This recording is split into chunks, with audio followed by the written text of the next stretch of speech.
It's me, the mouth of the South, Jimmy Hart. Hey, check out my new tag team, baby, Monty and the Pharaoh.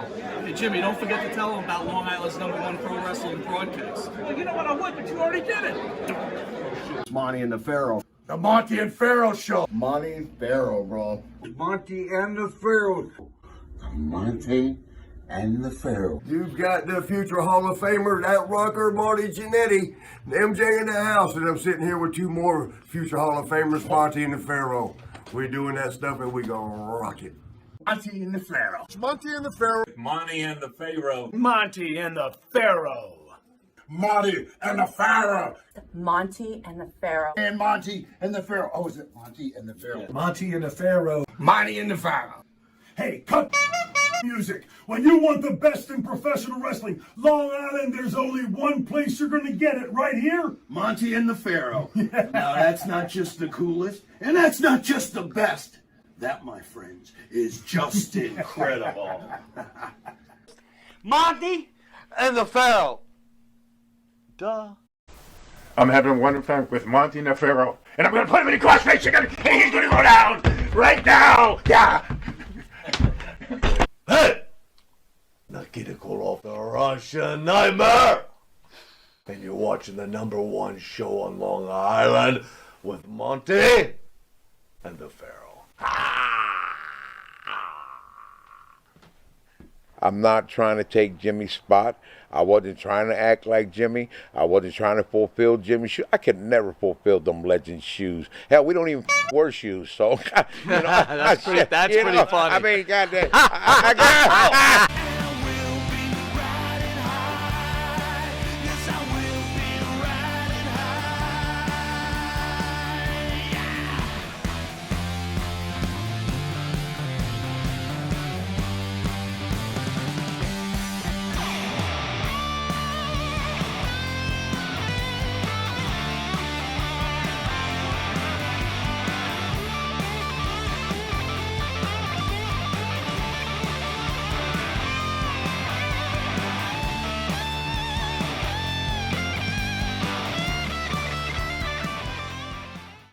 It is our honor, our privilege to have former WWE superstar. Again, I'm going to call him the Tonga Kid because that's what I'm going to call him. There you go. And if he doesn't like it, he's going to tell me, and hopefully he doesn't beat my... Thank you, Tonga Kid, for joining us, brother. Yes, my man. What's going on? Doing great, doing great. Thank you so much for having me here, man. Appreciate it, man. Much love, much love. First of all, man, I want to say thank you guys for having me on the greatest show that I can imagine since I've been back to New York. Coming back here to New York and to come right into your show is an honor for me. Thank you so much for having me.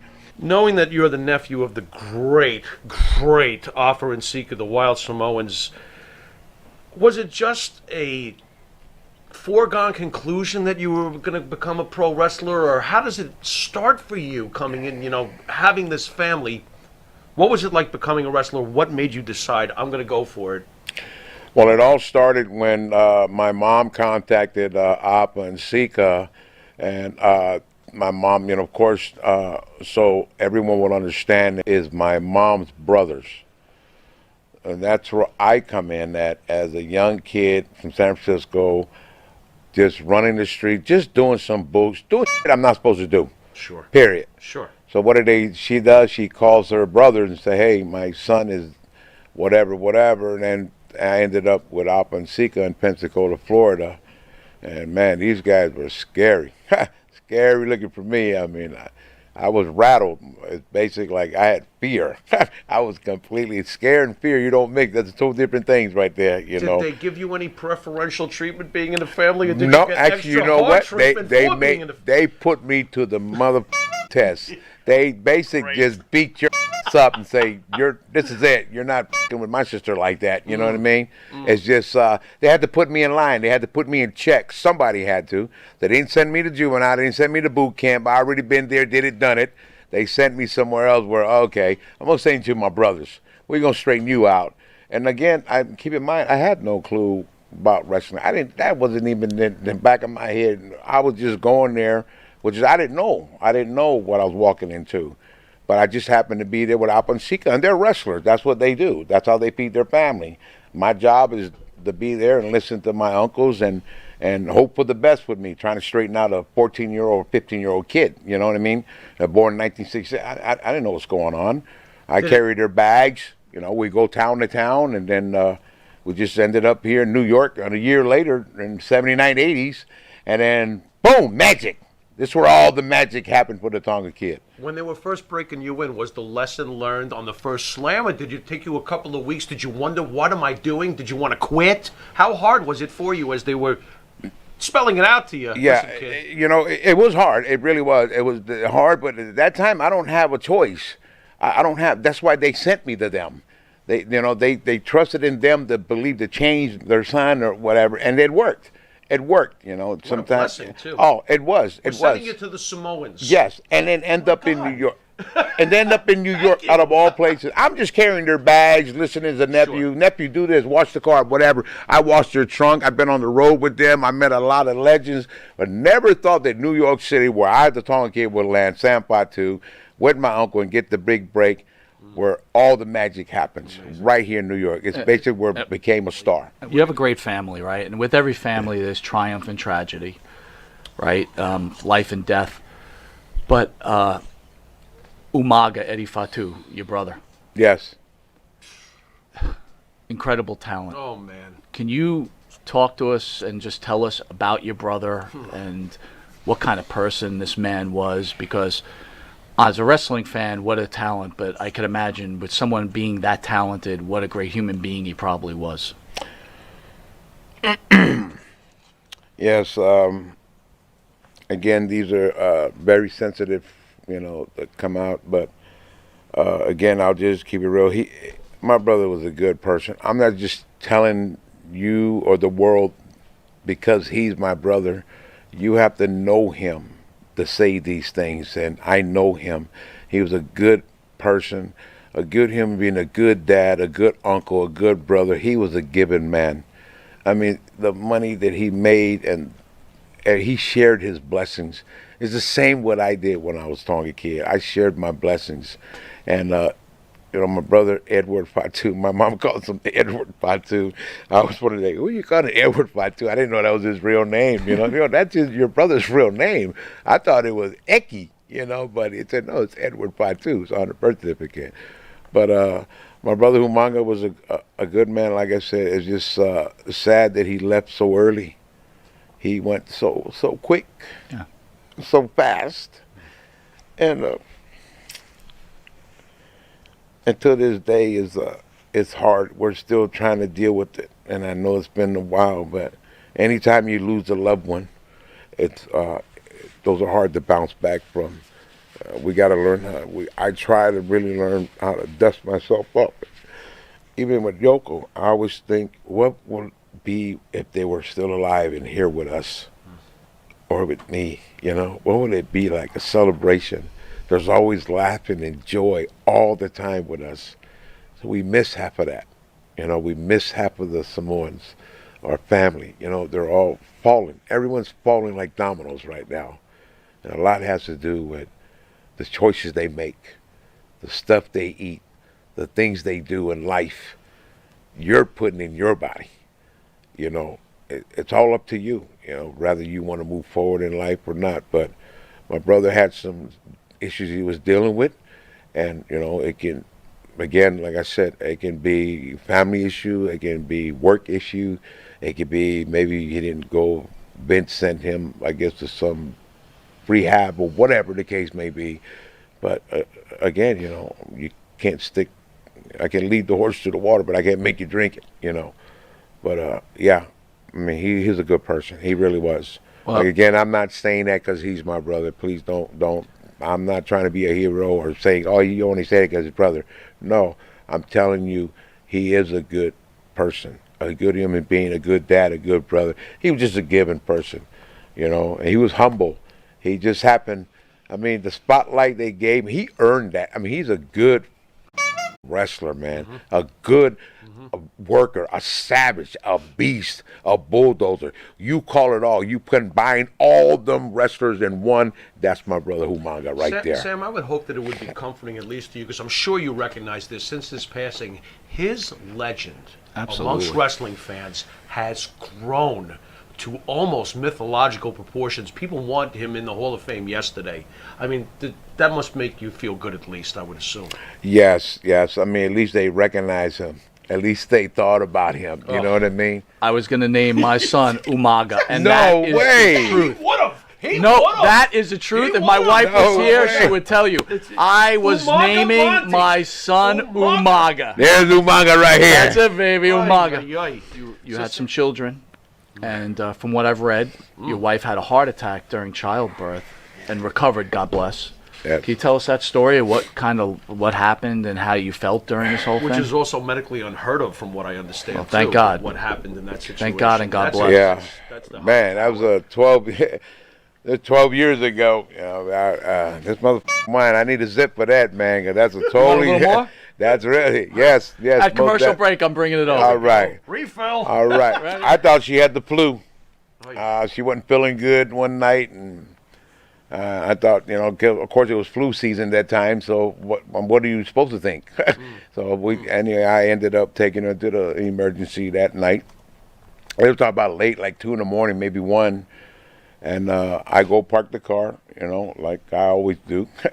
And she goes in, and then I come in, and they said, something's wrong with your wife.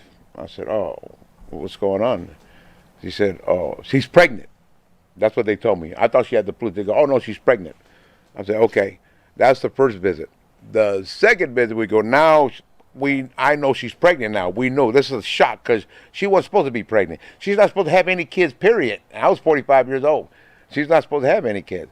Well, second loop around, now we know she's pregnant. She knows she's pregnant. Boom. Never didn't know we were going to have twins. Never at all. We thought it was one baby. That was it. Anyway, so the next visit, now we go for her checkup. Pregnant ladies go to regular for checkup, not emergency appointments, right?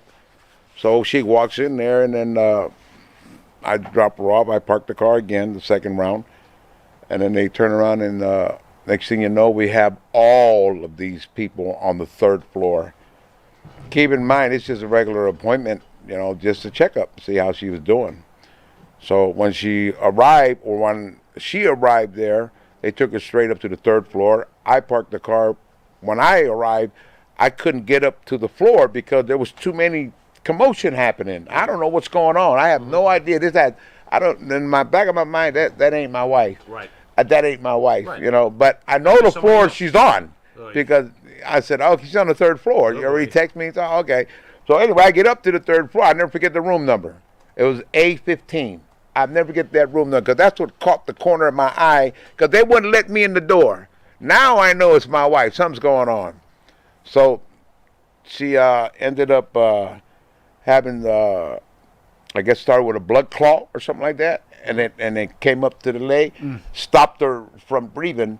Now, when they stopped her from breathing, I looked through the curtain, and there's a gentleman, a lady on top of my wife pressing the chest to try to revive her.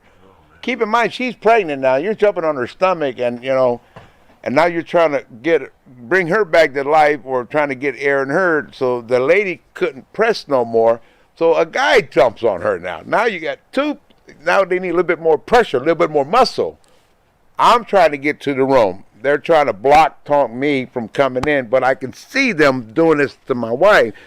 And I'm trying to get to her. So the security, code blue was for her, code red was for me. Oh, boy. To take me out and secure me, because there's too much happening. There's people everywhere. I mean, you're talking 40 people in this one little room.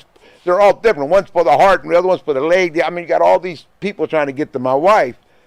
And then the last I remember is the doctor came out. You can almost see them bend their head down.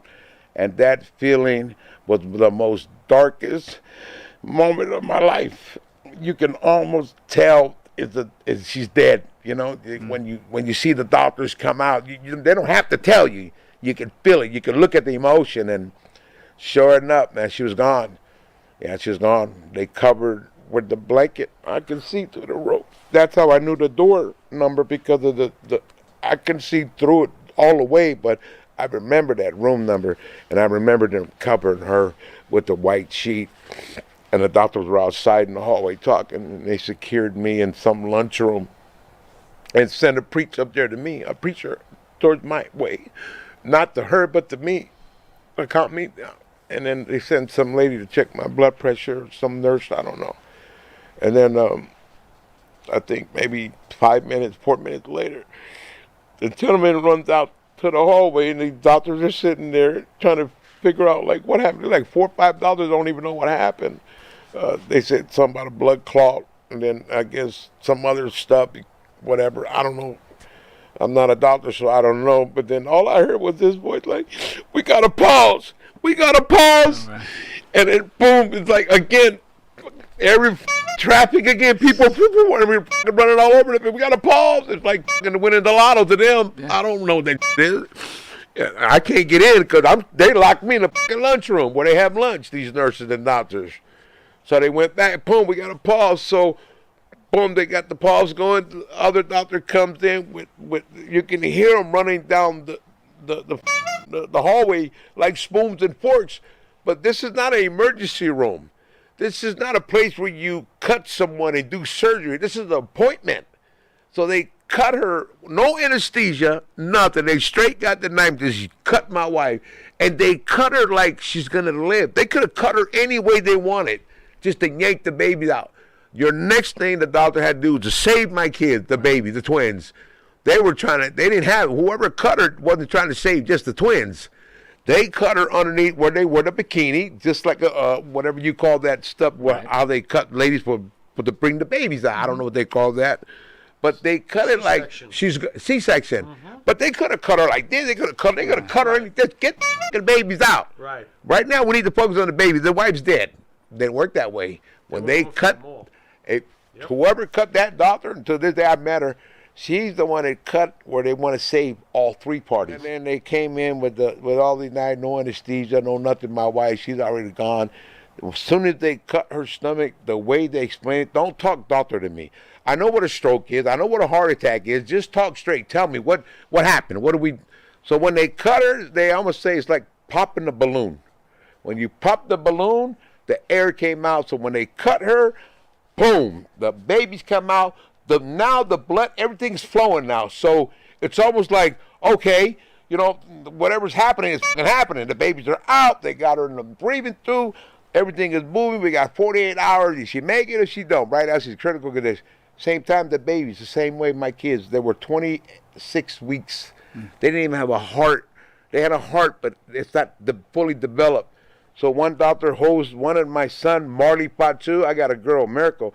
And they're doing the heart, the same thing what they did to my wife when she was. So now you got one doctor having them like that, and they had the finger, and they're walking my kids down the twins, pressing to keep the heart pumping until they got them to wherever they need to get them. Because this is not even an emergency room. This has nothing to do with a drama. It's just a regular practice. It's just a regular appointment room. You just go to for checkup. Right. And all took place in that room. Never happened in California history at all. Till today, people still talk about that. Never happened. Usually they call code blue, they lose them. This code blue, they didn't lose my wife or my kids. They code red. Well, of course for me, because I was already. I don't know what's happened. I'm freaking out. But yeah, that's how all that happened. Now I got 2 healthy, beautiful twins, Miracle and Marley. A set of twins, 12 years old right now. So, again, I just give, right place at the right time. The doctor, I guess, if I didn't take her in that day, or she would have, I would have lost her. Very blessed. Yeah, I would have lost her. Yeah, if I would have waited another day, we wouldn't be talking about it. Let's go on to where we got to see you when we were in junior high. And oh yeah! Oh man, this is the fun. Rowdy Roddy Piper. Yes. Of course, we all know that you show up in the WWF defending the honor of your cousin, the great Superfly Jimmy Snuka. And boy, oh boy, talk about right place, right time, right superstars. Jimmy Snuka is at his He's so red hot, forget it. You got blisters all over your fingers if you touch him. Same thing with Roddy Piper. And here comes the Tonga Kid. Tell us about that awesome debut and your match with Roddy Piper at MSG. Please. Man, it's like as hot as that hot sauce you got right there, man. That's how hot. That's how hot we were. How did it come about that they broke it to you? You were going to be a part of this huge program. Were you just like blown away by it? How was it broken to you? Well, they broke it to me in Allentown, Pennsylvania, the little hall where they shoot TV every Wednesday. Yeah, they broke it down. Jimmy got some run into some issues, or like all other wrestlers run into issues. You know, you got to send him to some kind of rehab or whatever he was dealing. Again, I was young. I don't know a lot of. That's just what I hear. Again, I was there at the same time they were talking about that, and they needed someone to try to not replace him. I could look with all full respect. I love Jimmy. He's a great person, a good mentor, a good father, good uncle. You name it all. I've been around at the young age, and I'm not trying to take Jimmy's spot. I wasn't trying to act like Jimmy. I wasn't trying to fulfill Jimmy's shoes. I could never fulfill them legend shoes. Hell, we don't even wear shoes, so you know, that's pretty funny. I mean, goddamn, for me, it was an honor. And then at the same time, I thought, man, I was actually like, can I do this? I mean, I sort of doubted myself for a minute there. You know, so I mean, I don't. They threw me into the lions. Like, yeah, wow, I'm supposed to learn that like right now. How did you got 10 minutes before you're on the match, kid. Hurry the up. Oh no, I don't have 10 minutes. I need to overlook this, or somebody got to show me something. Tell me anything. But it was so hot. I didn't realize how hot it was. Because keep in mind, when Snook and Piper when I jumped in, I'm young. I don't know nothing about the angle. I have no idea who Piper is. I have no idea who Mrs. T is. I have no idea who the hell these people are. But again, I happen to look like Snooker.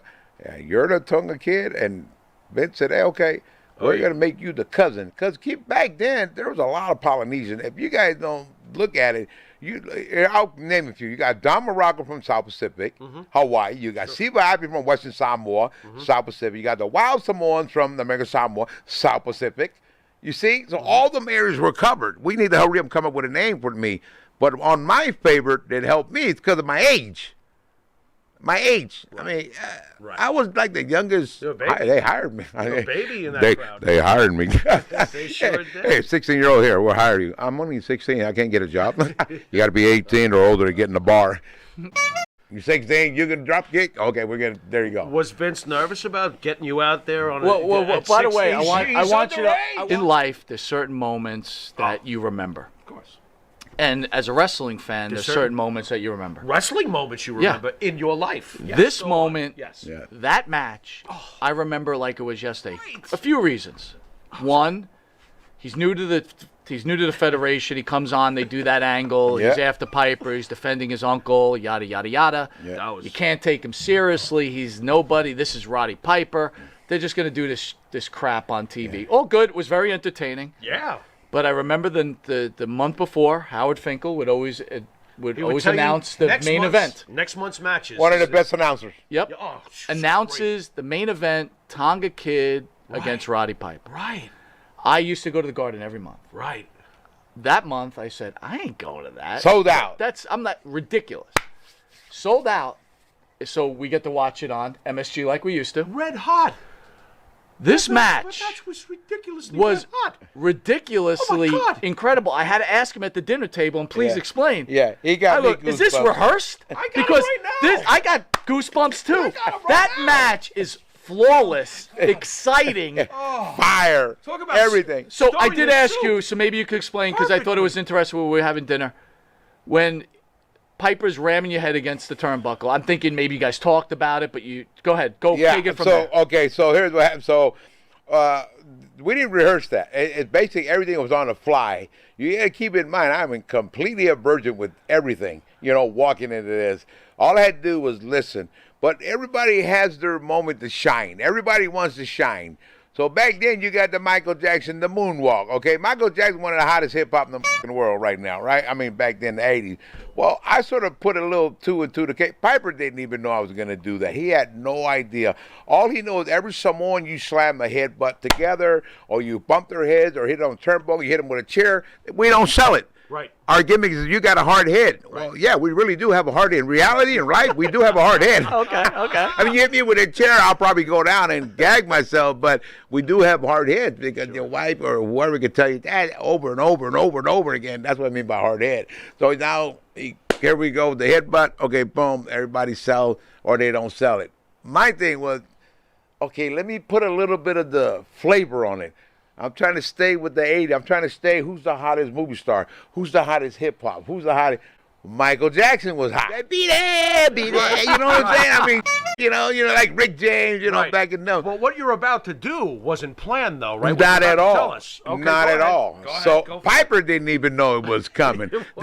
He had no idea that I could dance. So we get to the dressing room anyway. So now, boom, here comes this. A little bit of the moonwalk, a little bit of the strutting. I put a little bit of the mix. People didn't know, how does he moonwalk with no shoes? What is that move? Well, you got to know what that move is, because that's one of the hottest moves in hip-hop is the moonwalk. Oh, yeah. How can you not know what that is? Yeah.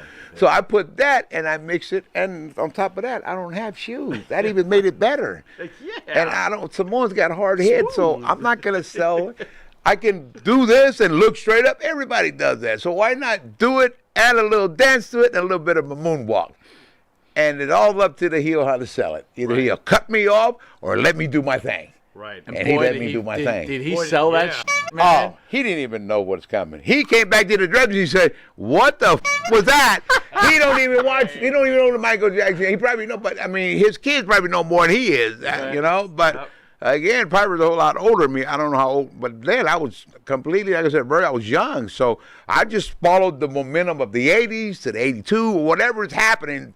I'm trying to stay in the race. His face during that, like, he had never seen anything like that before in his life. Yeah. I mean, boy, Jimmy, I got to tell you. He just looked like this. He was, I mean, exactly. He was looking at me like he had no idea what I was doing. The most beautiful aspect of that moment, though, shows the amazing professionalism and the recognition of the moment of Roddy Piper. Yes. He let your moment breathe. Yes. The crowd had time to let it all out. His reaction was, what on earth? Yeah. Everything. But he could have cut me off. He could have. He could have not let me shine. But he could have just. But he recognized that's not doing either of you a favor at all. He knew it's what not was helping. Best. An amazing moment, man. Yes. Just an amazing, he's so amazing professional. Moment. So that's why they're called legends. Right. I'm a legend. I'm not putting myself over. I'm a legend. You don't have to. You are a legend. I give about a Hall of Fame with all due respect, but my kids said to me, and that's all that matters, that you are our Hall of Fame. That's all that matters to me. Thank you. Bro. I thank you guys for thinking about me. I thank you for watching my whole career in life. You guys probably know a whole lot more in my career than I do. We might. We might, which isn't good, right? No.